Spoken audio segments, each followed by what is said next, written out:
This evening, as we move into a high Tier 2 lockdown here in London, which will prohibit indoor socializing, effectively ruling out any kind of gathering for people who may find it too cold to sit out of doors, it is a privilege and delight to be able to welcome a new member into our community, Alexandra Trebulova, as a righteous proselyte to Judaism. Your journey, in some respects, Alex, if I may, started in 2014, when living in Abbey Road, you were looking for a community, a synagogue which was inclusive and forward-looking, and with which you could identify and attend services. Since that moment, you have studied Hebrew. You've been part of the Exploring Judaism course. But you also met David and moved for a while to Chicago, did an MSc at Cambridge, but never lost sight of your connection with the LJS and a liberal Jewish way of life. But in other respects, this journey is a much longer one and goes back several generations to your maternal great-grandmother, who was Jewish and who, it is believed, may have converted to Christianity following her marriage to a non-Jewish man.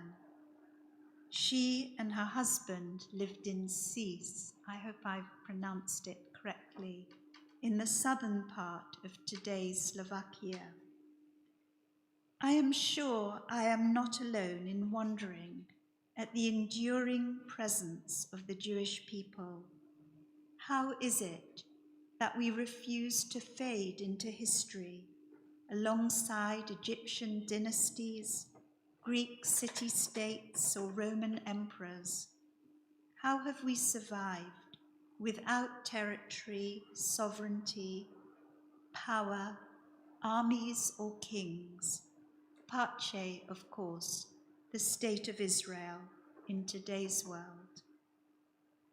How is it possible for a Jewish woman to be born in the first decades of the 20th century in an area that I believe was occupied by Hungary, and for her family to all but lose that ancient connection with Judaism and the Jewish people, only for it to re-emerge in her great-granddaughter, some 4 generations later? This is the enduring and puzzling question of our people. How has Judaism survived? And how have the Jewish people survived oppression, massacres, martyrdom, pogroms, assimilation, and not least the Shoah? Ideas, beliefs, memory, observances, all of these have served to allow the faith and religion of the Jewish people to endure. Yet none of these would have survived on their own without us, without individuals and families, communities, actively exploring and living our Jewish identity. Without a people to live it, Judaism would have fossilized. It would have disappeared into history alongside those ancient empires that exist only in the pages of history books and through their archaeological remains. It was Heinrich Graetz, the greatest of all 19th century Jewish historians, who wrote, "Judaism is not a religion of the present, but of the future. It looks forward to the ideal future age, when the knowledge of God and the reign of justice and contentment shall have united all men in the bonds of brotherhood." He was speaking for the generation of European Jews for whom emancipation in the countries in which they lived offered citizenship, and therefore hope for acceptance and equality. Here was something which they not only shared with each other, but with the nations of the diaspora, ethical monotheism, and a hope for a messianic age of unity and goodness.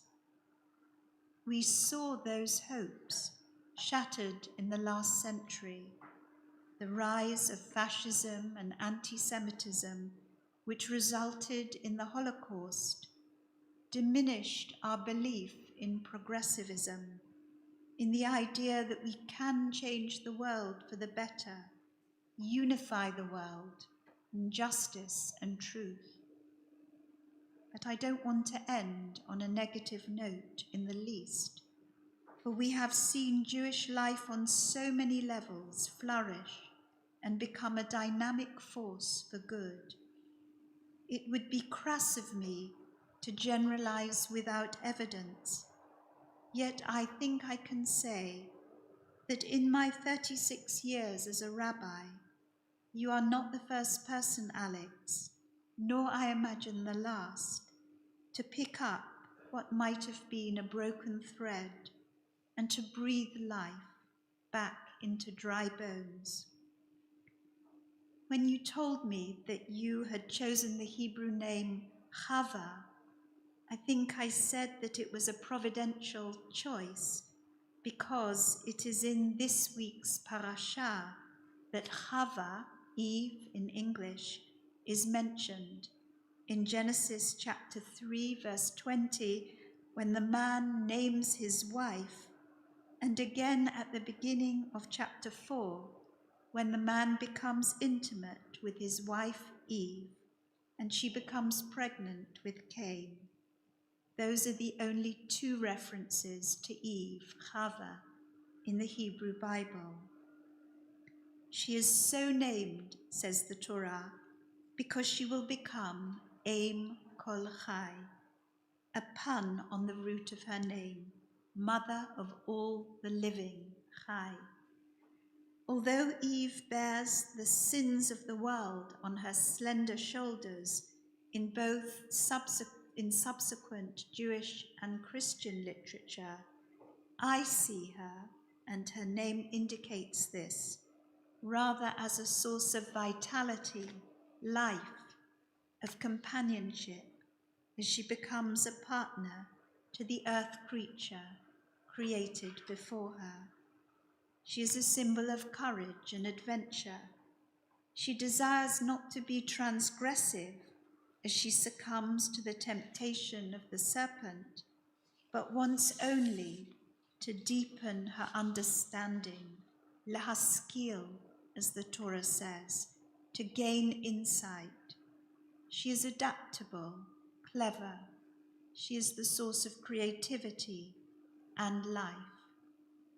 I shed a positive light on Chava because for centuries rabbis and clergy have poured out their venom and resentment against her, as she has stood for all women who have been powerless and submissive throughout the centuries.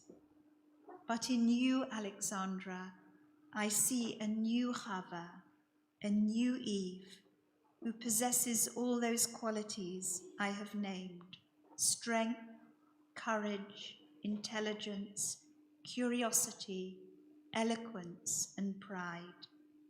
I think you will continue to search the enduring teachings of Judaism and reinterpret them dynamically for new generations. And may all who search for spiritual wholeness, as you have, Alex, find contentment in the thorns and thistles of our weekday challenges, as well as here and now in the Garden of Eden, which we call Shabbat.